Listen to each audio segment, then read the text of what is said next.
light goes on. Pretty red light on. Pretty red light off. Pretty red light on. There we go. You trying to tease us here? Oh, well, I went on air. Make us chase the pretty red light? Yeah, well, yeah, pretty much. We got to do a sound check anyway, so I figured since Red's here, we might as well do just little coffee talk thing and say hello. Yeah. Hello, everyone. To these, like, 3 people deranged enough to be watching us at this hour. At this hour? Oh yeah, it's not Insomnia Shuffle time. What the hell's going on here? Yeah, I know. I'm worried. I'm actually, like, doing a hangout during normal hours. There's something weird about that at this point. That is very strange. It's my fault. Oh, good. We have someone to blame. It's not Brian's fault. It's Red's fault. See, normally everything is Brian's fault. That's one of the rules of Cogito. Yeah, he's been invited. I want him to get his butt in here. I haven't seen him in a hangout in way too long. Yeah. Mm-hmm. Well, I think the last one he decided to join was, they were talking about the unbelievably boring subjects that I really don't want to talk about. Mm-hmm. We went through and we were quite selective as to who we actually invited. It's a coffee talk with Red. I can't get her annoyed. That's not allowed. I get annoyed easily. Yeah, she does.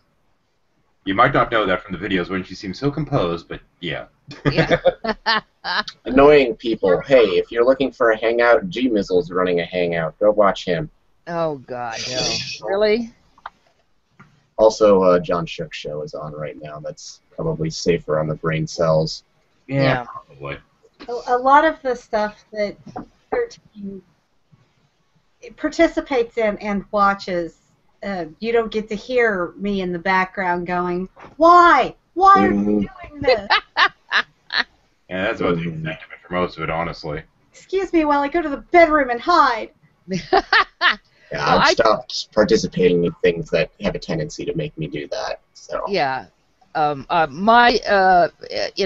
Certain people have a limited attention, well, I forgot how to talk. Amusement value to me, and I'm tired of, for a while, listening to people spout idiocy is entertaining. But you still do, though. I mean, you'll sit there and go and watch these videos and take notes so you can counter all their points. And Well, sometimes I do. I have a particular project in mind, and I've just been waiting to get the new computer and the system upgraded. But I'm not going after all their points. I'm just going after the stupid anti-evolution stuff. And it's just face-palmingly bad. I mean, I'm on some Facebook sites, creation evolution sites.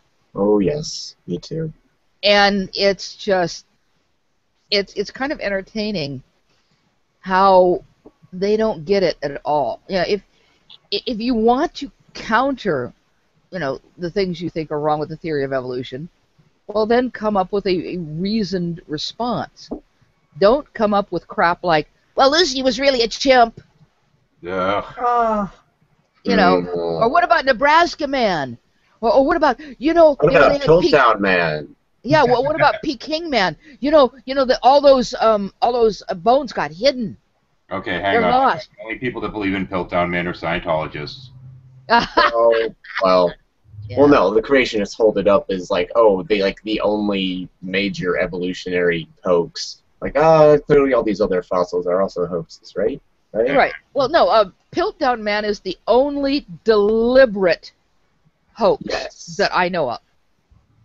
Yeah. Now, Archaeoraptor was a National Geographic faux pas, a big one, but it wasn't a deliberate hoax. No, well, it didn't fool scientists because the problem was that National Geographic did a story on it before they ever showed it to a paleontologist. Oops. Yeah, the paleontologist. Yeah, the paleontologist took one look at it and said, "That's not one creature. That's 2 creatures." Oops. Yeah. What happened is a Chinese farmer. See, they found all these feathered fossils in China, and you can get a lot of money for them. Of course, it's illegal to export them. So some Chinese farmer found a couple of fossils, and it looked like they went together to him, so he sold them as a set. He didn't know what the fuck was going on. He just wanted to make some money. So he sold them to a smuggler, essentially, who smuggled them out of the country, They ended up in a fossil or a rock show or whatever in, gem and rock and stuff like that show in Arizona, I think.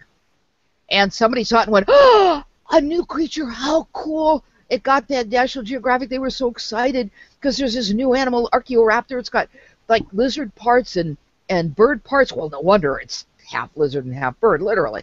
And so they did a story on it, complete with a picture. They neglected to show it to any scientists before they printed it. The minute scientists saw it, I'm on the dinosaur mailing list, and some guys were looking at National Geographic, and they were sending the link to other people. You got to freaking see this. You're not going to believe this. You know, they'd open the picture and go, but that's not, no, that's too different. No. That wasn't a deliberate, that wasn't a deliberate fake on the part of anybody. Everybody, like the Chinese guy and the smuggler and the dealer, they didn't know what they were talking about. They just had a fossil they wanted to sell to make money, and National Geographic just totally screwed up. I kicked out for a second. There we go. I think it's working now. Okay, there we go. Cool. But yeah, it's just they need some more arguments. They need, it's sad. I just like National Geographic for the pretty pictures. Yeah. Well, I love National Geographic. I've read it my entire life, but it's not a science magazine. No. No, I know it's not. Pictures. Hey, I learned about female anatomy looking at that, and I was horrified of it for years. Oh, I remember that too. Yeah, that was interesting. Yeah, interesting is certainly a word. Yeah. Oh, yes, interesting is a word. So, Brett, out of curiosity, do you want to talk about the field trip you're going to be going on? Oh, yeah. Let's hear it. So, I offered to set up a tour for what I have referred to previously as my cult meeting. Yes. Well, it's extra amusing this coming Sunday because I have set up a tour of the Hare Krishna temple. That should be cool. Which you were talking about not wanting to make phone calls. I was actually having a little bit of a moment earlier because I searched their website and could not find any way to email them. Oh, no. So I went ahead and broke down and called them. I will admit, I was a little concerned because I have difficulty with accents over the phone. In person, no problem. I can understand just about anyone. But over the phone, I have difficulty understanding different accents. And by this guy's name, I was so worried that I wasn't going to be able to understand him. Turns out it could not have been the name his parents gave him. He sounded more Texan than me. Okay, Christopher Mowdy wants me on a rogue show with Jabron and Ozzy in 10 minutes. Oh, that's Poacher, he's a poacher. And to think, I invited him to mine, but no. Elitist snob. Well, I don't know how long this is going to go. I mean, the sound levels look like it looks visually all right on our side based upon the number of bars. Mm-hmm. And the sound quality seemed all right in the sound check. Part of the point of this is so when I'm doing the games, I don't have to worry about the back and forth we had with her headset. And I don't have to constantly remember to mute myself. Yeah. That was annoying. Really annoying.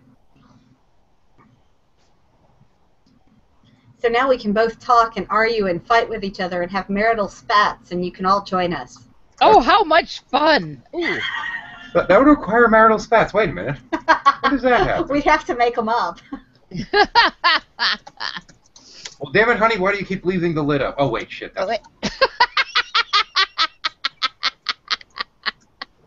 Oh, dear. Yeah, you got that wrong. I always mix that up. I don't know. Well, I'd be really interested in to hear the results of your little field trip. Because, I remember the Hare Krishnas from when they were brand new. And, and dancing around on the corners at Sunset Boulevard in Los Angeles. And they were so much fun. They were so cheerful and so much fun. One of the good things is that they chased all the old fundy preachers away. Oh, there you go. Yeah, and I think I remember telling you I have a real dislike for street preachers. Or I don't know. I wonder you why. knew that, Red. For anyone that doesn't.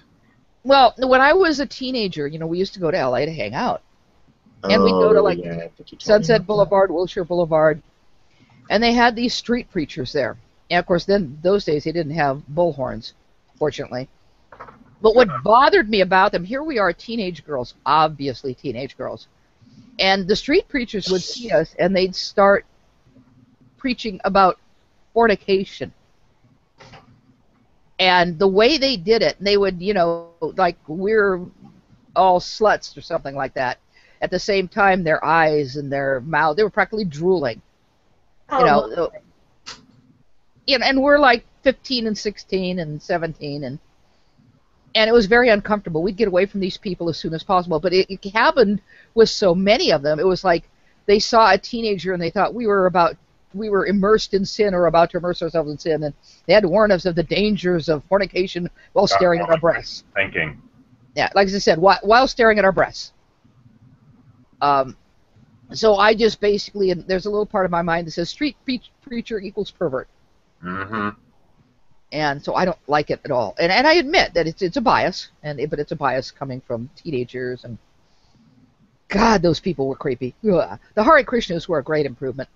Sometimes they'd even follow you across the street as you were crossing the street, dancing and singing around you. And they never told you were going to go to hell. They just wanted to tell you about Lord Krishna and his, I don't know, what is his blue hands or whatever. I forget, but they were a little nuts. And in college, the Krishna temple had free vegetarian meals every Friday night. I didn't go. I just didn't like the idea. But a lot of people I knew went, and because what they wanted to do is they gave you free food, and they preached about Lord Krishna and how wonderful he was and all this other stuff. Well, they still seem to be doing the food thing, because I believe this place that she was talking about has a restaurant attached. it does. Well, that's pretty cool. Because all my friends told me they had great food, but somehow I grew up.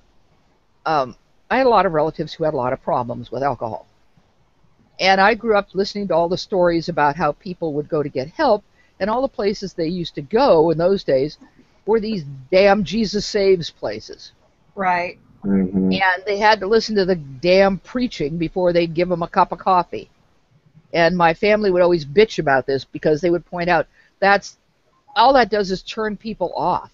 Oh, yeah, it's a horrible thing to do. That's exactly why all these big churches that sit there and run the soup kitchens make sure that all the street people preach. Oh, wait, never. Yeah. Yeah. Captive audience much. But yeah, I've heard that. I've heard stories of relatives who were just absolutely starving, but they couldn't get anything to eat. They couldn't get anything. I had to sit there sometimes with their kids, because circumstances they got kicked out of their house, and it wasn't always alcohol either. It was just simply poverty, and they've got to listen to these self-righteous pricks stand up there in their nice suits and obviously well fed, and preach about Jesus and how Jesus is wonderful and going to save you. And all they're thinking is, well, can I just get some food? So, that kind of stuck in my mind. So when people would say, well, we're going to go to the Hare Krishna temple and have free food, because for college students, a free meal a week was a pretty big deal.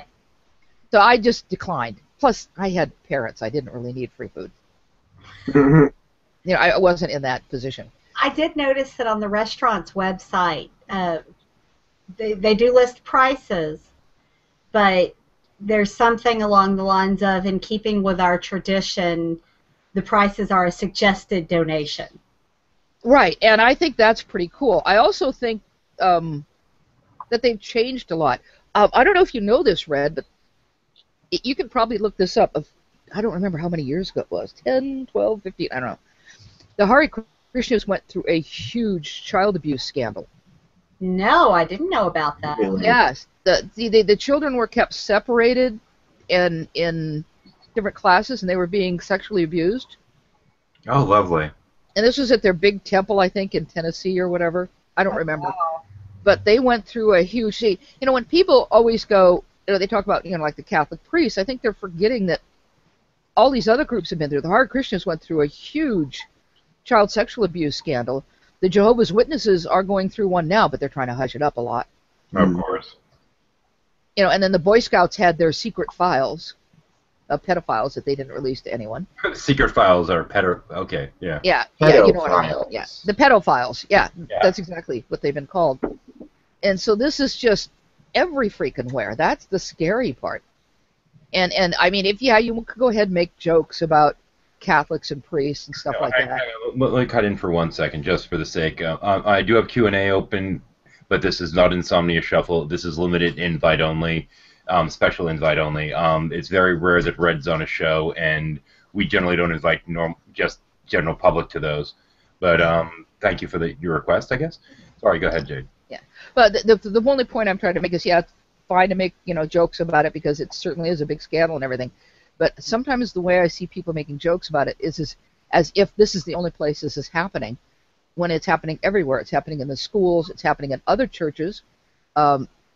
You're seeing these scandals all over the place, and that's what people need to remember. Don't think that it's isolated to one particular group, that your children are in danger, like with a Catholic priest, but not in danger with your local pastor or youth group minister. Oh, my kids are in danger. We live in Texas. Yeah, your kids are in danger. But the other thing is that the Catholic Church now has a protocol in place so that priests are never supposed to be alone with kids. Interesting. And it's not just for the protection of the children, but for the protection of the priests as well. Certainly. Because there have been a lot of people jumping on the bandwagon. It just, it's like the old. I've seen videos of this where they had a bus accident in New York City. And the minute the accident happened, a whole bunch of people piled on the bus so that they could claim they were injured. Oh, wow.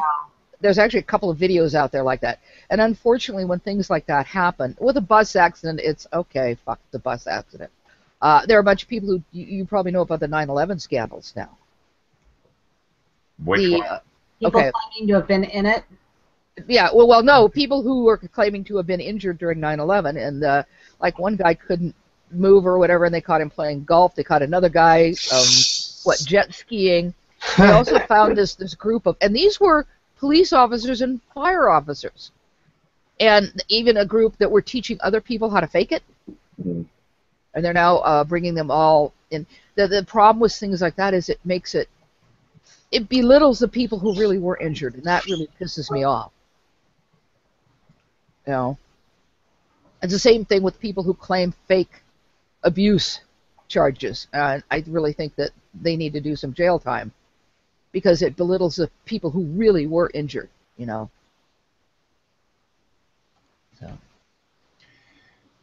Yeah, it's the level of opportunism. I mean, people will sit there and they'll go on and on about whether it be morality or whatever, and at the same point, half these people seem to be going around just playing huckster, doing anything they can to just get. It's frustrating. Yeah. It's just irritating. Well, and the questionable morality a lot of people have. Friday I went to lunch with a friend of mine, and I had a couple of beers, and when we got the tab back, I looked at it and I was only charged for one beer. So I called the waitress over and I said, there's a problem with the tab. I had 2 beers, I was only charged for 1. And she goes, oh, thank you, and she says, I'll correct that. And my friend looked at me and said, how wonderful of you. And I went, but that's what you're supposed to do. I didn't think it was wonderful at all. But I saw her point because so many people would have just gone, hey, I got a free beer. But I wasn't raised that way. Because, for one thing, I had relatives who were servers. And if it came out at the end of the day that, they were short, the server would have to pay, depending on their system. But, it's just not what you do. You don't do stuff like that. You don't, excuse me for saying this, you don't find a safe full of money and think it's yours. Oh, wait, I think I know somebody that did that. Yeah. I have found money, and I've always taken it to wherever was appropriate. Oh, you didn't claim that God gave it to you. No, I found money in a parking lot. I found money in a store. In both cases, I took it to the store that was nearby, and the management took it. And in both cases, one case I got a phone call from the management.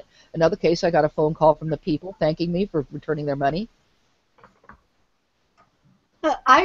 remember this was a number of years ago. I'd gone to some sort of festival, 4th of July thing, with my parents, and as we were on our way out, I found a cell phone on the ground, and it was a really nice cell phone. Would have been the equivalent of today's iPhone. Uh-huh. And but that didn't really have locks and stuff then, so I was able to get through it, and I found one that said like wife or something. So I called that number from that found cell phone, and sure enough, the guy's wife answered the phone. It really confused because I was calling from her husband's phone. Right. Standing right there, and I said, "Yeah, I found the phone. We're here if you want to get it from me." And they came and found me, and it turned out that the guy was just so incredibly thankful. It was his work phone. Oh, wow. And so it had all these client contacts. Yeah. It never even crossed my mind to keep it, though. No, see, I've never ever, finding money or finding things. I've found wallets. I've found stuff too. I found a radio once, old portable radio many years ago. This was even before Walkmans. But I've always turned them in. It just never occurred to me to keep something that wasn't mine. Now, I mean, if I find a couple $100 on the street and turn it into the police, I'm going to make sure that they've got my contact information. Yeah, because if no one claims it, you get it. Exactly. And if no one claims it, I want to make sure I get it. Yeah, exactly. My presence is being requested on Meeting of the Mind, so if you guys are still going, I'll be back. Okay. You're the poacher, we know. Yeah. 13 will find a way to get even. That's okay. We need to get Brian's butt in here anyway. I know. Where is Brian? What's he doing? I tried inviting Exiles. I'm not sure if she got it. I don't know if she's logged into Google+. I didn't feel like just tossing it in Kagito right now, though. Yeah. Let me keep it limited invite when Red's on. Yeah. Let me see where is Brian? Little devil. Brian. British ass in here. Yeah. You caught that? Yeah. Yeah, I'm sending him a Skype notice saying, "Are you there?" Oh, so Red. Yes. We need to plan our treehouse. Yes. So we've got books on the walls and the floor, and then a lofted bed with rotating bookshelves underneath it. Yes. Sounds fantastic to me. I'm liking this plan, and of course we've got bookshelves up in the rafters. Yeah, hanging from the rafters too. Yeah. Because you need to still be able to access them. Well, we should have. What would be cool would be to have one of those. Those library ladders. The ones that roll around the room. Oh, definitely. Yeah, so you can get to everything. Exactly. And we could even set it so that it could kind of roll part way across the room. So you can get to a point you could turn it so you could go sideways so you could get all the stuff in the rafters. Perfect. Yeah, and even that. Not only that, you could with the rafters you'd only have to have it go like one way because the hanging bookshelves in the middle of the rafters also turn.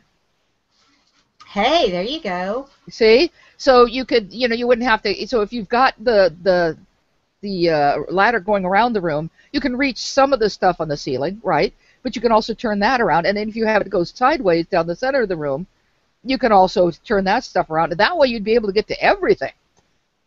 I like this plan. Yeah, and I do too. Right. You guys are talking about, trying to get everything set up and have some kind of tree house or what have you, and the entire focus is on the books. Yeah. Yes. Well, there's construction of the tree house too. I think it would be nice to have a little extension that's a tea room. What's the point of it being nothing but books if you don't have Wi-Fi? That's the point of it. No Wi-Fi. And no boys. Wait. Red without Wi-Fi. I don't think that's possible. I might still need Wi-Fi. We can't have all the books. Well, yeah, the Wi-Fi is okay. you know. I mean, you don't necessarily have to have the computer on all the time. You just No, have no, to no, be no. But available. yeah, you're right. Especially since there are so many wonderful resources on the computer. I can't tell you the number of books I've downloaded from Google Plus and things like that. Exactly. You're talking about a woman that wants me to build her a Wi-Fi cave. Yes. Ooh, now that would be cool. I want a Wi-Fi cave. I actually have this all planned out. It's going to it needs to have a hot spring. Oh, nice. Yeah. I'm going to run into a small infinity pool. Uh-huh. Oh, yeah. You know, float around in circles. Sounds cool. Yes. I don't know where this place is going to be located because, you know, there's not exactly an abundance of livable caves. Especially in Texas. No, well, you build one. I think I'd probably have to just build it over the hot spring. Yeah, so you get some con block. And you build the walls with the con block. And then you have that foam stuff you put on it that you can shape and make it look just like rock. I like this. Yeah, so you can make it shape whatever you want. And then around the hot springs and stuff, you use real rock. Yes. Yeah, and up partly on the sides of the, the sides too. But yeah, see that foam stuff, it's a spray-on. And, you know, you can even hire people to do it. You can learn to do it yourself. You just spray it on, then you sculpt it. And then all you have to do is paint it to look like rock. Now, the ceiling, is it going to be open so you can see the stars? I mean, maybe glass or something? Have some sort of a skylight. Yeah, I think it would be kind of cool to have it arched. There you go. Got to figure out a way to keep the sun away from the redhead. Yeah, be able to hide from the sun during the day. Yeah, well, you could put some sort of, you could arch it, but, I'm trying to think of a way to, so that you could have the arch at night, but then during the day you could cover it over somehow. Well, you could have that or simply have the UV protective glass. Oh, that's true, yeah. I don't necessarily have to have total darkness. I just have to be protected from the bad rays. Right, right. Because, you know, I might turn into ash. Says the Christian. Well, sort of theist, whatever the heck you are. Anyway. Oh, wait a minute. Are you calling Roman? me again? Yep. Okay, you know what Roman shades are? Yes. I bet you can figure out. Wander around, aren't they? Yes. I think that you could figure out a Roman shade kind of situation for the roof. Well, I know They that are. they have the double pane that have the shade inside of it. You could possibly do something like that. Yeah, that's true. But I was thinking if you had like runners, of course you'd disguise them as something else, like branches or whatever, and you could have the Roman shade go through the runners, and you could just have a pull, and you could just pull it right across the ceiling. There you go. And then you could have different ones, so you could arrange how much light you wanted. Because those are just folding, it's just, Right. Right, the Roman shades, they just kind of fold up, so you could, I think that would work. That could certainly work. Not sure we're going to be able to get by with that in our backyard, though. Yeah, that might be a problem. Got a basement? No. They don't have those in Texas. Want to dig one? There's something about the water table here. Hmm. You can. It's just really expensive. In fact, I found out today that there's a whole area of Dallas that most of the houses do have basements. Well, the area that we live in, you don't get they have to dig, if you want to, get better anchoring for your foundation and stuff, they have to dig down to the shale. And where we are, it's like 800 feet. And that's part of the problem. You've got to anchor it better if you've got a basement. Yeah. That's expensive. The water table is pretty high, so you've got to have a pump. Yeah, well, I have a basement, and that's unusual for California. It's not a very big basement, and it's not very high either. Anybody very tall would be bumping their head on it. But that's partly because my water table is like 2 feet below the basement. Right. Yeah. If we did have a basement, I would probably live down there. You probably would. Yeah. I don't know what it is about the redhead. It's funny. There's actually a high redhead population down here, but you never see them during the day. They all come out at night. Not really kidding. You go out to anything at night, and you see a lot more redheads down here. The night runs I've been doing, the 5Ks, Yeah. any festivals that start taking place after dark, and basically anything with fireworks, you see them all after dark. It's like they come out of the woodworks. Yeah. They don't. My theory is that there's a secret population of redheaded vampires in Texas, Yeah, I was going to say they only come out at night. but they do not sparkle. Well, real vampires don't. That was, Well, red does sometimes, but that's glitter. Only when I'm dancing. oh, well, that's different. Yeah. Yeah, glitter is apparently the herpes of the crafting community. It's also been said to be the dance world.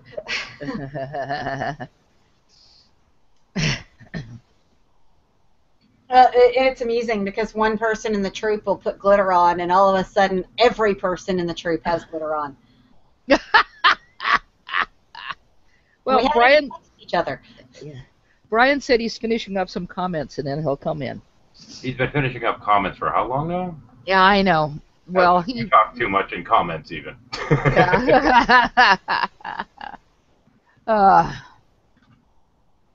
But yeah, glitter is fun. Yeah, let's see now. Now, I come from an era where sequins were very popular. Oh, we're very big on sequins. Because, there's nothing like a disco floor with the lights flashing in every direction and sequins. Wearing a belly dance outfit, I think that just blind everyone. We do sequins, and we do a lot of beads. Oh, yeah. The beads are cool, too. We like the beads because they can hang and move. Yeah, yeah. That would be cool. Oh, you know what I just flashed on? Those flapper outfits? Yes. Yeah. Where they had the hanging bit. Yeah, that was because that was really cool when you'd see someone do a Charleston and they're wearing one of those outfits and the little hangy bits are moving around.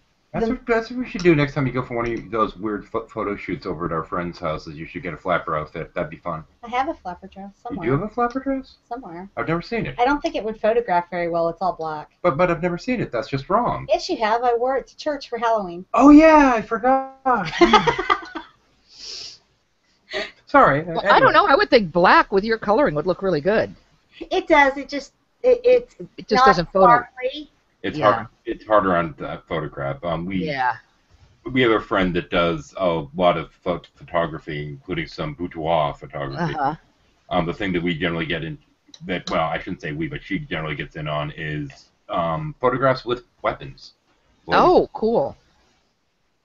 Oh, I just flashed on a flapper with a Tommy gun. Now that's a hot picture. Nice. Yeah, this would be more like a broadsword, but hey. Yeah. Well, no, you're thinking flapper era. You're thinking the St. Valentine's Day Massacre, although that's later. That's in the 30s. But still. That could still be Tommy gun. for Valentine's Day shoot, though. Yeah. Flapper with a Tommy gun with one of those old cars behind it. There you go. Nice As picture. far as bladed weapons go, you could go with a stiletto. Oh, yeah, that's true. That would be Yeah. appropriate. That would. That would. Yeah, I like period stuff. I just think it's cool. I like some of it. It depends on the period. Well, that's true, too. Yeah, yeah. I'm not big women on- always picky about what periods they want to put up with. Yeah, some of them aren't as interesting as others. what Yeah. I always think is funny, I mean, we occasionally go to Renaissance fairs and this kind of stuff, and you'll hear people down there like, oh man, I was born in the wrong time period. I'm like, do you know what it was actually like then? You'd be walking around scratching at your lice all day. What the hell? Yeah. That's why the Society for the Creative Anachronisms is called the Society for the Creative Anachronisms. Nobody wants to live in a time period where they threw the chamber pots out the window onto the street. Well, and if these people really believed that they could live that way, then they should actually work at some of the Ren fairs. Yeah, they should. Because if you work it, it's not too much difference. Your In bathing some regards. facilities, your toilet facilities, Mm-hmm. they might be a little bit more modern, but it's not that far off. Yeah, that's one of the things I always hated about the Ren Fair, the toilet facilities. Oh no, that's cool. We started talking about chamber pots and people started leaving. Woohoo!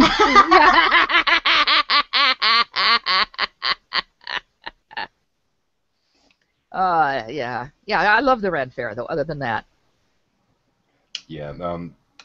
even the anachronistic parts are fun. It was like I the mean, the second- seriously anachronistic parts, not just the there's going to be some. So the stormtrooper that shows up in the kill, you're fine with that? Yeah, I'm fine with that. That's okay. Some things get to be a little bit much, though.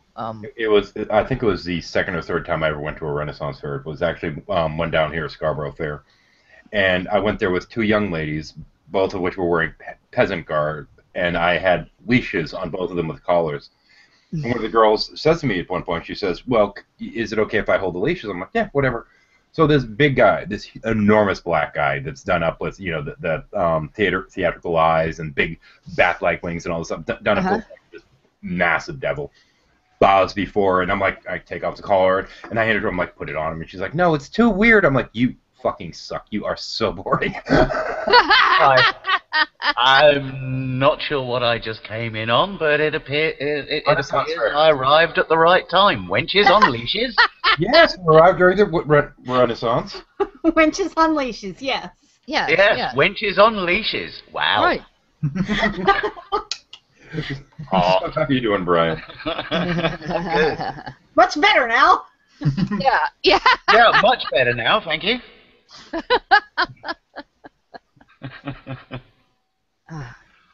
But yeah, I mean, doing the fair thing is kind of interesting. There's a guy that we know that runs a forge at Scarborough Fair, and he actually has a Thursday night party every week, and it's, a bunch of people go there. It's very mellow. It's not like some kind of booze it up kind of party. Right. Mostly just a mellow thing, and he cooks dinner for everyone. And that's actually where the two of us initially met. I was going there to basically be away from the ex and that whole environment, and she was going there for, the runny crowd that she knows there, etc. I'd started off going there because I was broke and it was a good meal every week. Hang on, is this Scarborough Fair a la Simon and Garfunkel? Well, it's a Renaissance fair in Texas, but I'm quite sure that that's where they got the name. Yeah. Right. Well, unless they got the name from someplace in England or something, or Ireland or wherever the fuck named Scarborough. Well, we do have there is a Scarborough here, but it's kind of, as I remember it, bleak and coastal, and not somewhere you'd really want to have a fair.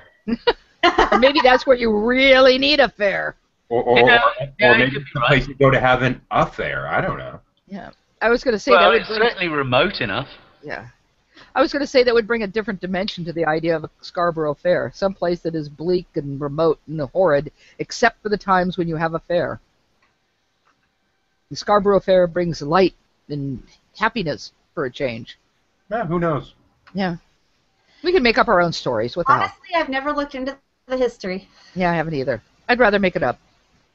And other than Fair enough. Henry VIII, that's really about as close to history as they get. Yeah. Oh yeah, that was a character, Henry VIII.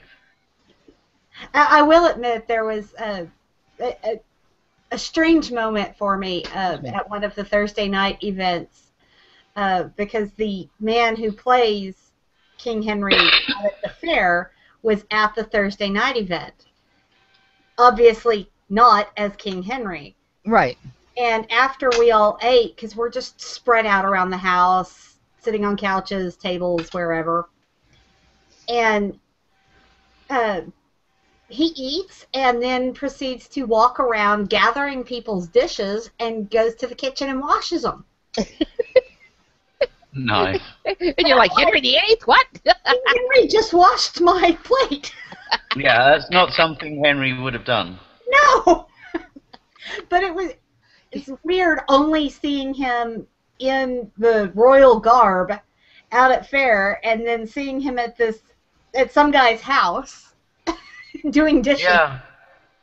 Yeah, it'd be like going to a hotel and suddenly seeing Queen Elizabeth II walk in to change your room sheets. Yeah, pretty much. Exactly. Yeah, exactly. I know it's not real. I know it's all pretend, but it was still a very odd moment. Kind of speaks volumes with regards human gullibility, doesn't it, when it comes to pattern formations in the brain? In a manner of speaking, it certainly would. Yeah. You know, you get used to seeing somebody in a specific context, then that's how you see them. And that explains an awful lot of this sort of, I suppose, 20th, 21st century phenomena that we have, where people, let's just take something arbitrarily, something like Scrubs. Yeah, a character on Scrubs. As soon as a better one, House. Okay. Okay. Now, Hugh Laurie, to my mind, when I see him, I see a comedian. I do not see a serious actor. I know he's a very good serious actor, but I see a comedian. And this is why House, as a show, doesn't gel for me, because he's out of context. Well, and that's a perfect example, because I didn't know who he was until House. Yeah, so for you, the context is absolutely perfect. But for me, he's out of place. And I thought of him as American. Yeah, he's not. Absolutely. I know. I heard him speak on something online and was just dumbfounded. Yeah, he actually does do a very, very good American accent. That's the one thing about that character that also blew me away, because it's like, no, hang on, no, you're not an American. Why are you speaking Americanese? Americanese. Yeah. Well, he's speaking it with ease, but yeah. Well, and the limp. And there you catch the nuance, 13. Yep. Well, I mean, how many different musicians are there that they sit there and they sing and there's no accent, and then the moment they start talking afterwards, they have such a thick accent, you look at them going, how the fuck? Yeah. Yes. Perfect example of that, Bono. Yeah. And, what's his name? Boomtown Rats. No clue. One of his daughters sadly died recently. Peaches, I think her name was. Oh, Geldorf. Bob Geldof, that's it. Bob Geldof. Thank you.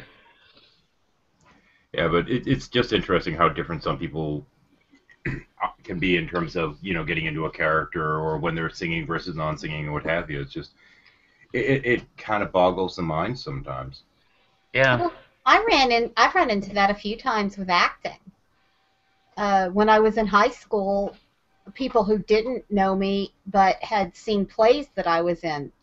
I was in a couple plays in a row that I played a bitch. Essentially, that's what my character came down to. Mm-hmm. And the characters weren't that different between the 2 or 3 plays. Mm. And So they automatically pigeonhole you in, there's that pitch. I had someone come up to me after a show and ask me if I was really that much of a bitch. Yeah. Well, honestly, what worse yet, though, would be back when you were actually singing at the fairs, when you were playing that character. Ugh, I hated it. He hated the character that I was with a group that performed at small Renaissance fairs. Uh-huh. None of the big ones, but I played this character that was just dumb. Dippy and Dippy and Dip Dip Dip Dip. Just I hated really her. ditzy and really hyper and very, very much the princess. Uh-huh. And it fit the group fine. But I had, it was a very adult show. It was a body show. So I don't know what that is. AUDY. Very adult content. Body. Oh, right, okay. B-A-W-D. Oh, Bod. okay, I spelled it Yeah, wrong. my character that I write as is the old bod. Ah, Ah, okay, I'm with you. which I haven't shown you guys yet. I've got to put it back up on my webpage. Oh, okay. We made sure that there were no children in the audience. Yes, yes. But because of that, we had to. We basically had to hang out with security after hours. Because there were a lot of stupid people that didn't understand. That's just a character they're playing. They're not actually ditzy, hoary women. They're just Right. playing a character up for the stage act. They thought that our characters were an excuse to harass us. Yeah. Well, you find that a lot with a lot of soap operas as well. Actors and actresses playing these parts get a lot of hate mail. Yeah. Oh, yeah. I've heard that on more than one occasion, some actress has been walking down the street only to have some woman come up and slap her. Yeah. Yeah, Because because they of take it that something that happened seriously. in the soap. Yeah. Yeah, what's you know. was in Dallas. I can't think of what the name of the character was, but or the actress for that matter. But she used to get all kinds of grief, apparently. Which era? The original Dallas. Dark hair, I think. Okay. One was a give me a different one. give me some more character Uh, definition, and I can give you the name. Oh, it was infamous, famous cat fights, always between the brunette and the blonde, and I don't remember. was that Dallas or was that the other one? I was going to say, are you sure you're not talking about Dynasty? Yeah, I think it's Dynasty or Dynasty. Falcon Crest. They watched all three of those horrible fucking shows. I think it's Dynasty because that was, or Dynasty as we would call it. Yeah. Because that's when they had that great cat fight between the two. Yes. And I know who you're talking about. I can't think of her name. Yeah, you're though. talking about Joan Collins and... Yes! Yes! Yeah, what's the other one? I can't remember the other one because Dynasty was not... Dallas I enjoyed. Dallas. I found that... all of them. That was an excellent comedy. Yeah. I did all of them. The very first time that I saw a Lord of the Rings movie, so to speak, it was a cartoon. It was like a 2 or 3 night miniseries kind of thing going on there, and the third night it's like, nope, Falcon Crest is on. I'm like, you fuckers, you suck. I was a kid at the time. I got in a little trouble for calling my parents fuckers, but hey. Oh. Yeah. They had at least one child of their own, so they were obviously fuckers in some regard. Well, yeah. True story. True story. That's an image I don't need. Yeah, you've met my parents. You certainly don't need that image. Just the realization that my brother was natural was horrifying enough. Oh, really? That it ever happened once, so at least there's that. Yeah, it kind of validates the origin of things like the Stork. Yeah, it just might. Just scary. Yeah, I mean, what are you going to say to your 5-year-old? Are you going to traumatize them with sex stories, or are you going to tell them that a stork delivered? Stork. Definitely stork. There you go. I think the stork theory is good until, a certain age, and then onward, but yeah. Yeah, because, I mean, with all due deference and respect to those who raise their kids in a atmosphere of total honesty, there's a difference between total honesty and brutal honesty. Yeah. And sometimes it's really hard to tread that line between the two. Yeah, because you have to, when you're communicating with your kids, you have to do it at a level at which they can comprehend. Otherwise, you're not doing them any favors. Most definitely. Scarred for life! Everybody needs a hobby, though. Yeah. By the way, I Sorry, are you advocating therapy as a hobby? It seems to be the American pastime when it comes to what to do about your kids after you've scarred them for life. Yeah. By the way, I looked it up, and it was Linda Evans and Joan Collins. Linda Evans, that's it. That's it. Yeah. See, I didn't watch Dynasty at all myself, but I was aware of the cat fight. When that happened, that was huge news all over. They were such a big deal that it didn't matter whether you watched it or not. This somehow was newsworthy. I know, and Yeah. I didn't watch Dallas until after the Who Shot JR thing. What gets me is there were so many people that watched Dallas, and they're sitting there showing these areas where there's plenty of grass and trees and all this. Hell, South Fork Ranch isn't far from here. Mhm. And, Is it not? there's trees and there's grass and there's fields and there's all this other stuff and there's plenty of buildings and people still go and watch like X-Files movies where you have to have Paris, Texas, which is pretty well forested, portrayed as a desert. Yeah. I mean, why nobody from this fucking state would watch that piece of trash. By the way, I had my prom at South Fork Ranch. Oh You yeah. did? Oh, wow. It's a popular place for it, but they say no heels apparently. Yeah. Building- Yeah, that grass is probably very expensive to maintain. Actually, it was the indoor was the problem. The building that we were in had brick flooring, Oh, yes, bricks, Yeah. Chip. and the bricks weren't even normal bricks. They were Kind of the interconnected. cobblestone kind of. Yeah, they were interconnected shapes of Texas, Ah.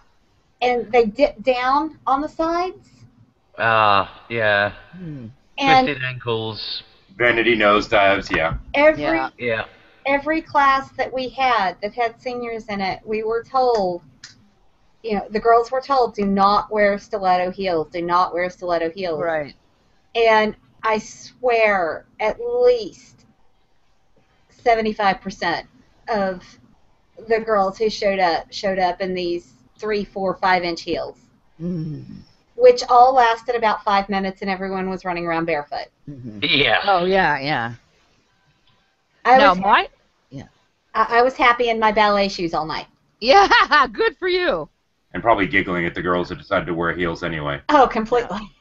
Now you guys will get a kick out of this one. My senior prom was at the Anaheim Convention Center, and it was a 3-school prom because I went to an all-girls Catholic school, and we had it with another all-girls Catholic school and the all-boys Catholic school. And Iron Butterfly played at our prom, Nice. and Edward Teddy Kennedy spoke at our prom. Oh, wow. Robert Kennedy was supposed to, but he couldn't make it, and this was just before he was shot. And at the same time, there was a Cream concert. This is 1968. And everybody figured out how to go backstage from the our prom to the Cream concert. And I didn't go to the prom. You didn't go? No. Did you go to the Cream concert? No. Ah, I had a choice of going to the prom or buying a set of books. Oh, Ah. my goodness. And you know which one I took. Yeah. Yeah. You bought the books. It's I bought the books. I I bet you didn't still care have the that book. much. I didn't care that much about the prom and dancing and stuff like that. Oh, but I had so much fun at my prom. We had a fake casino. Yeah. Well, in retrospect, I would have probably loved it, but when you make dumb choices sometimes when you're kids. Like the time a bunch of friends of mine said, "Hey, we're going cross country to this really cool music festival. It's going to be out in the field at some guy's farm." And I was like, "No, I don't want to go." But you just completely missed something about Texas culture. The kids went to the prom to play cards at a fake casino. Yeah, of Oh, course. Yeah. And then there was the time that, and of course that was Woodstock that I decided not to go to. And then some friends of mine said one night, "Hey, there's this new guy singing at the Whiskey A Go-Go. We're going to go see him. Do you want to go?" And I was like, "I'm not in the mood." And they came back and they later said, "It was really weird. He had his back to the audience the whole time." yeah, it was the Doors. It was Jim Morrison and the Doors at the Whiskey. Oh, wow. I missed that one too. I made some good choices, didn't I? Yeah, but I bet you still have the books. I have the books, yes. Yeah, but I missed Jim Morrison, and I'm a big Morrison fan, but I missed Jim Morrison. Of course, even if I'd have gone, I wouldn't have known who he was until later. Well, no. No. I do have to say that the best part of my prom was the look on my date's face when he met my friends. Because I had found my date through a friend's non-denominational church. Mm-hmm. I don't know how much y'all know about non-denominational churches, but while appearing casual, they tend to be a bit more conservative. Yeah, I found that out. I thought non-denominational meant something else, and then I found out it didn't. Yeah. A friend of mine tried to say, well, this is a non-denominational church. It's really nice. They're really accepting. I thought it just kind of meant, oh, Non-denominational? yeah, I didn't think it meant fundy. Right. Anyway, So Yeah. I had, real nice kid. We had played laser tag together. Mhm. We had fun. We enjoyed talking to each other. So I'm thinking, good prom date. Yeah. And he was available. Right. That also helps. Yeah, that's a result. Good Christian boy. So yeah, I took this good Christian boy. Well, the problem was that the people that I hung out with at school were very different from the people I hung out with at church. Yeah. I hung out with the goth kids, the atheists, the outcasts. Right. The fun people. Exactly. So I show up, and we've reserved a table for our group. So I show up with this good little Christian boy to this table where my forest green ball ground skirt was about the most color at the table. One of the girls' dates had an ankle monitor. Oh no! Oh no! An ankle monitor? Yeah. Yeah, he had gotten special permission from his probation officer to go to prom. Oh, right. He was technically under house arrest. Wow. This just gets better. I'm guessing that this story doesn't end well for the good Christian lad. Actually, I will give him all kinds of credit. Other than the immediate look on his face Yeah. of, oh dear God, what did you get me into? Yeah. He actually played very well with everybody, and he had fun. Oh, good. Well, good. the Good. horror pass. After the horror pass, Yeah, exactly. I have gotten back in touch with him via Facebook since then, and it appears that he has gotten over that whole Christianity thing. Yeah. Oh, How much okay. does the therapy cost? Yeah. That might be a good question. Huh? Yeah. Therapy cost might be a good question. Right? Right. His background, it may have. Well, we're coming on an hour now. I don't know how much longer we're going to keep you guys. Yeah. But we're about 3 minutes from the hour. I just figured why not, since we had to test out the new mic anyway. Figured might as well do a coffee talk. Yeah, why not? Now, I was kind of in the mood to get back into doing Hangouts. I just sort of bowed out for a while, partly because the conversation always led to the same stuff. Yeah, and that's part of why I'm trying to do different things. And Yeah. in the note of different things, I'm sometime either tonight or maybe tomorrow afternoon, but at some point within the next 24 hours, I am going to be seeing about running a guerrilla game session just as a heads up for whoever ends up watching this. Ha ha ha, it's at the end, so fuck you. Yeah. Well, I'd like to. I'd still like to have a story session sometime. Oh, that'd be fun too, yeah. You know, where you say part of a story and then somebody else has to go take the next part and. Oh, that, yeah, we were talking about that. We could definitely do that at some point. It's been on the roster for, what, a year now almost? Yeah. And well, not only that, we could open it up to Google and, people could add their bits too, and we could pay attention to that and see what. I've got my new got it. Stevens Live logo here that I can put up through XSplit, so, I have the on-off button, so we can do an open hangout to general public and see what happens. Yeah, but I think it would be fun because I think it's fun to do that because people come up with the craziest stuff. When This is ad-lib storytelling, I take it. Yeah. So it's like I would start like, once upon a time there was a little girl, and she lived. Brian. For a few moments of the day only. Red.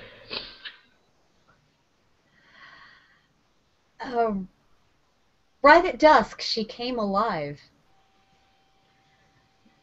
But only for a short period of time. Only during the time during which the sun hung low in the sky and was bathing across the land. For she was so beautiful that she could not be seen as a mere creature of the night when the light hits you just so, and you are illuminated by merely the moonlight. yet not of the sun either, which would have bathed the person so well as to reveal all things. She lived only at the dusk, when women are their most beautiful. Ooh. And that's be how it's done, continued. my friend. See, that's Tune the kind of in. thing you do, and you can say pass if you get more, a few more people in. If you find yourself Tell stuck. Brian the rules after the fact. Yeah, I see how this works. Yeah, and then Tune in and then, for the next exciting episode. right, of- right. Tune in for the next exciting episode of We Have No Fucking Idea What Comes Next. Right. Well, that's why it's Will be.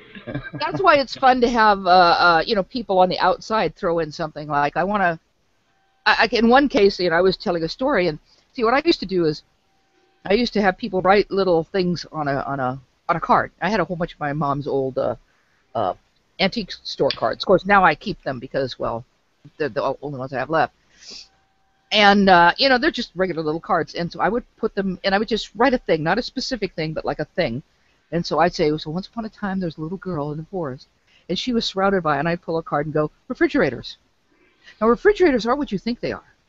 No, refrigerators are special beasts that keep things cold. Wait. No more refrigerator cards. That's always your example. Yeah.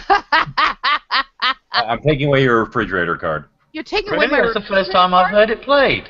Well, I'm sorry, but, the refrigerator's been running for years.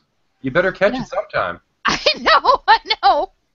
Well, And now refrigerator is going to have to be a card in our custom Cards Against Humanity. No. yes. I'm starting to feel that I've missed a huge chunk of life here because my refrigerator just sits in the kitchen doing nothing. Oh, Well, Brian, no, we it can't all doesn't. feel blessed. Brian, you don't know its secret life. No, I don't. Obviously. When you're asleep, your refrigerator, if you think about it, if you ever hear something, just slightly when you're asleep, feel something, what happens is your refrigerator starts vibrating really, really fast. Okay, hang on. We have to stop this at the vibrating refrigerator before we go any further, because I have to keep in mind that if you keep this up, especially with some of the personalities on YouTube, they're likely to bring it into their religion and try and start a cult out of it. Oh, well, they should, because this is, refrigerators are very special. They have very but that could conflict powers. with my teapot cult. Well, yeah. Hang on. Are we heading down the dark path to vibrationism? Well, yes, we are. Dun dun dun. Yeah, women only. No, women are the high priestesses of vibration. Not just women only. Yes. Which is why refrigerators are so special. You notice that in most households, women control the refrigerator. Not in ours. Well, and then there's that other vibrating implement that a either. lot of women have discovered called. Yeah, I was going to say, I thought this was washing machinism. Oh well, I was going to go to washing machine. It's a washing machine. The washing machine and the dryer also vibrate. Yeah, I'm in charge of those two. I don't know how any of those work. Oh, but if you lean up against them just right, I've heard You that just- theory. you discover the joys of vibrationism. Incidentally, I do have to note that those last two statements she's made are verification that she's not cut out to be a fundamentalist Christian. Oh, sting. Oh dear, yeah, I understand that. Now, I'm great at washing clothes. I'll wash everything. As a matter of fact, I'm kind of notorious for grabbing things. I've even absent-mindedly grabbed the towels while someone was in the shower. More than one occasion. And I'll wash stuff, and I'll hang it on the line or put it in the dryer. But once it's done, once it's dry, I'm like, it can stay there for all I care. I have been known to dress myself out of the dryer Me too. because I just don't care at that point. I mean, up to that point, I'm really into it. That point, I don't care. And ironing boards are used to put stuff on, not to iron things. I'm not even sure. I'm suspecting a certain amount of clothes folding traumatism as a child. Well, yeah, actually, I could never do it right. I think it had to do with my dyslexia. I could never... folding clothes and making the bed are two things I could never quite do right. I would try to make the bed. I'd pull on one side, it would come undone. I'd pull on the other side, it would come undone.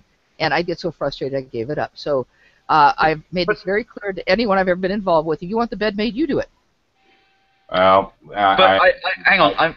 Before you do 13, I'm missing the link with dyslexia. Because I couldn't get my hands. It's hyperactivity and dyslexia. I would yank too hard, and I would get the right and left side mixed up. It was just a mess. I couldn't fold things worth a damn. I couldn't wrap packages worth a damn. I couldn't coordinate both hands together very well. Huh. In some ways, except playing sports, which is. But I wanted to play sports. You put more effort into things you want to do, and you learn how to do them, which is why I'm a switch hitter, and I could kick a football with either foot. And I play tennis with both hands. I used to be able to bat and pitch in baseball with both hands. I can bat, just not pitch, really. Well, underhand I can if I slow pitch, but that's about it. I could bowl just as horribly with both hands. Yeah, I'm about at that level, too. Yeah, in my case, what I was going to comment on earlier, I have not made a bed since I was a child, and I can explain why in 2 words: hospital corners. Oh. I've got another 2 words that explain why I haven't bothered to make a bed since I was a kid. Continental quilt. Oh, okay. My father was the father that would bounce a quarter on it to make sure it was stuck right. Yeah, I know what you mean with the hospital corners, though, because, that was, when I was at boarding schools, blankets and sheets, absolutely, had to be hospital corners. Anytime I spent the night at my grandparents' house, I always had to make the bed in the morning. And it didn't matter if it was a guest room, so to a degree, I understood it. But, one, I knew that my grandmother was going to strip and wash the sheets as soon as I left. Oh, wait, she's going to what? Strip the sheets. Oh, take the sheets off the bed. Never mind, I was horrified for a moment there. She put on the music, she stripped, danced around, and took the sheets off. Laundry naked. It was her little, I mean, it makes washing much more fun if you're bumping and grinding along the way. Maybe that's my problem. Hey, I just said I was going to do housework in the nude. Oh, yeah. No, I'm still picturing your grandma. Never mind. And in any case, we are coming on 10 minutes past the hour mark. I'm going to cut it at this point, and thanks to the couple of people that watched. I don't know. I don't know. I think you may be being a little premature here, because I came in with wenches on leashes, and we've now gone to on leeches. Sorry, that was a tongue slip. Okay. Yeah, I sure hope it wasn't. I came into this, and it was wenches on leashes. And now we're going to naked grandmother lawn dresses. I think your audience is going to be disappointed if you cut this broadcast now. Oh dear. Especially as it can only go downhill. Well, whatever turn you want, Brian. Downhill, uphill, sideways. How big is this hill? Really? I don't know. And is that a euphemism? I don't know. How deep does the rabbit hole go? This is why your audience will be disappointed if you cut now, because that's what inquiring minds need to know. The rabbit hole goes as deep as the rabbit hole needs to be. That is the law of rabbit holes. Yeah. Yeah, and how long is a piece of string? As long as it is. Ah, there is an actual answer to that one. Yes? Twice as long as to the end. Twice the distance from the middle to the end, exactly. Oh, of course. There we go. I'm not up on my definitions, I guess. I must get that special dictionary that some people use. See, that's the book you should have bought instead of Missing Cream. Yeah. Well, I always wanted my grandmother's dictionary, my step-grandmother. I used to play Scrabble with her. I love Scrabble. And she would put down a word, And I'd say, there is no such word. She goes, oh, yes, dear, there is. So I'd get out the dictionary. The word wouldn't be in the dictionary. She'd look at me and go, but it's in my dictionary at home. Oh. We always wanted to see that dictionary. And I can remember one day my dad saying, so, Mom, where's that dictionary of yours? Oh, dear, I'm busy. I'll get that later. It was hysterical because she, her dictionary at home. And, of course, she got to keep the word. Always wanted. So it's that magical dictionary at home that has all the interesting words in it. Yes. Now, that would be an adventure. Well, Did she ever play Scrabble at home? Yes, but not with me. Ah. We played canasta. Probably because she didn't want to be bothered by finding the dictionary. The dictionary, yeah. Yeah. And I think loved canasta too, so that was fun. She was great fun to play canasta with. I can almost imagine the thought. I can almost hear the thought processes. Jade's here. What shall we play? Not Scrabble. Okay. Exactly.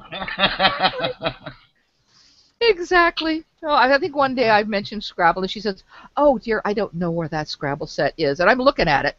And you're looking at it. It's on the shelf over there. I didn't bother to embarrass her by saying, "Well, it's on the shelf over there," because she'd probably say, "Oh, it's missing pieces or something," and I just let her go with it because it was just a big, huge joke. The dictionary at home, that marvelous dictionary, and we'd ask her to define a word, and she'd make something up. Nice. She was quite literate. She'd been a English teacher, and so she could do very well at making words up. Mm. So what does that mean? Well, dear, that's the second stomach of a camel. Do camels have multiple stomachs? I have no idea, but it's the kind of thing you can't argue with, right? Because no one knows whether camels have second stomachs. So, yeah. And you didn't have, a handy smartphone. No, nothing like that back then. And that should also be on one of our cards for the hangout. Second stomach of a camel. Yeah. Yes, the third flight feather on the left wing of a jaybird. Yes, that would be what my grandmother would come up with, something like that. And she'd had quite a bit of experience for someone who, grew up in Missouri. She taught on a Native American reservation. She and my grandfather, step-grandfather, owned a camp in the Rockies, and, they did all kinds of interesting stuff. So, you never knew what she was... Oh, dear, that's a particular form of beating. Now, how the hell am I supposed to argue with... Because she used to teach beating at... they used to make all these beaded thingies at the camp. How am I supposed to know whether that's a particular form of beating or not? Mm. I just have to accept it. Or that's a Native American cultural term. For what? I don't remember right now, dear, but I'll look it up at my dictionary at home. Oh. Yeah. But, that dictionary at home was a marvelous thing. Yeah. Magical, even. Yeah. I just wish I'd have gotten a hold of it after she died. Of everything she owned, I wanted that dictionary. But I suppose I have it in my heart, in a way. Yeah. And I'm sharing it with you now. Yeah. So the dictionary still is. It's It kind of is. a weird thing. Dictionary just doesn't have the same kind of connotation it once did. Once upon a time it was, oh, here's a word I don't know. Let's look it up. As opposed to what I'm used to dealing with these days, which is, oh, I'm going to look up this word so I can misrepresent whatever the hell I'm talking about. Right. Oh, Right. When did that transition happen? Oh, yeah, the internet. Right. Well, and not only that, I said people are very selective. There is an argument in a certain community about the word, what atheism means. Oh, don't. And what is so funny is, oh no, that's a new meaning of the word, right? Yeah, guess what? If you go to Samuel Johnson's dictionary, the first comprehensive dictionary, the first real dictionary of the English language, guess what it says atheism means? Yeah. A lack of belief in a god or gods. Wah, Yeah. wah. But, Yeah. at the same point, they're going to still insist that it somehow means hate God. Right. Yeah, but you see, the thing is, Wait, how did we get on this topic? Fuck this shit. Oh, sorry about Yeah. that, but it was but dictionary. as we have gone there, as we have gone there on this specific topic, I'm sorry, it's almost compulsory for me at this stage. But Okay. until Keep going. somebody produces a dictionary that says atheist, noun, not a theist, it's bullshit. Yes, exactly. Well, somebody said something brilliant about the A word the other day. Does that mean if you're,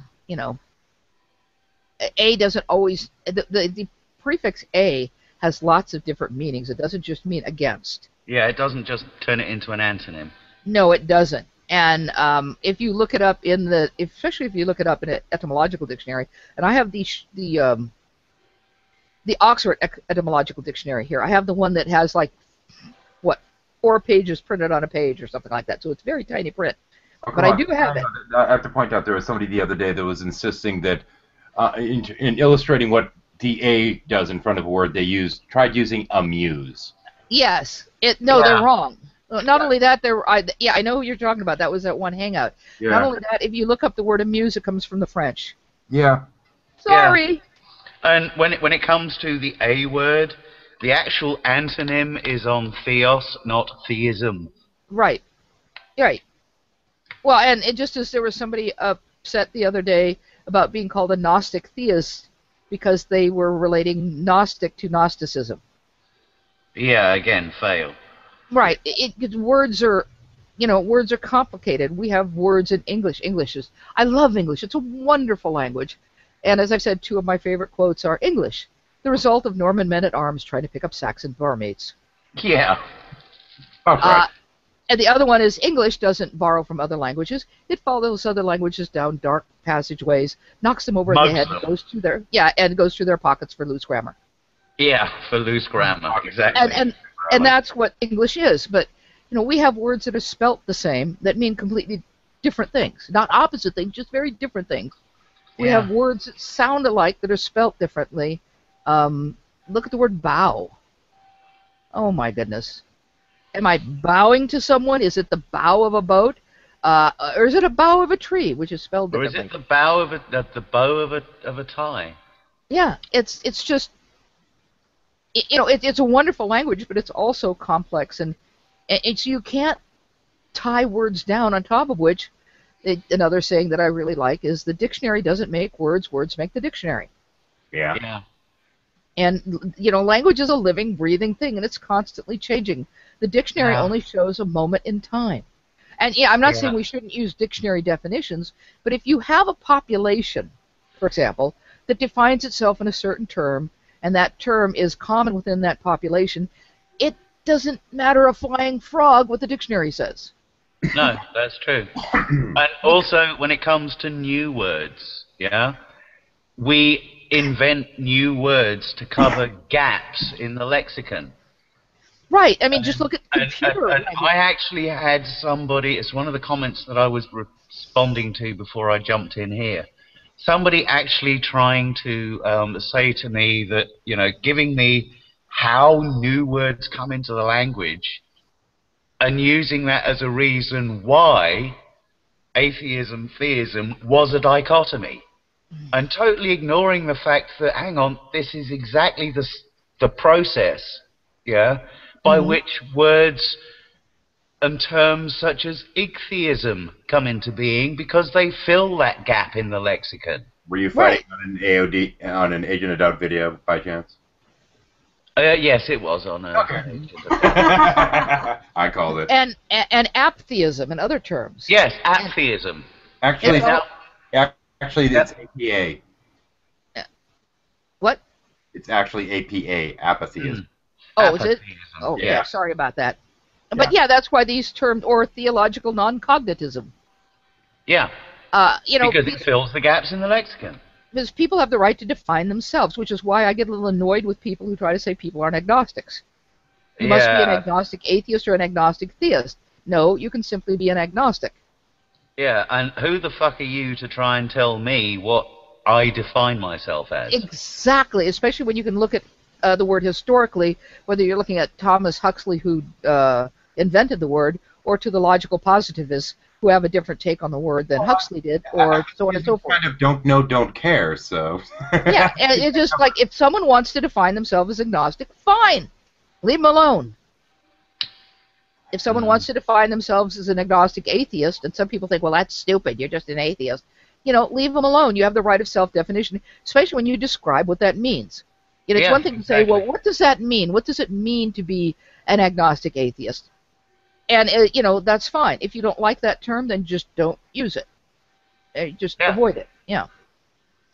Yeah, except that somebody has chosen that definition for themselves, that descriptor for themselves, and move on, for fuck's sake. Right, and the same thing goes with sexuality, which is incredibly complex. Oh, and fluid.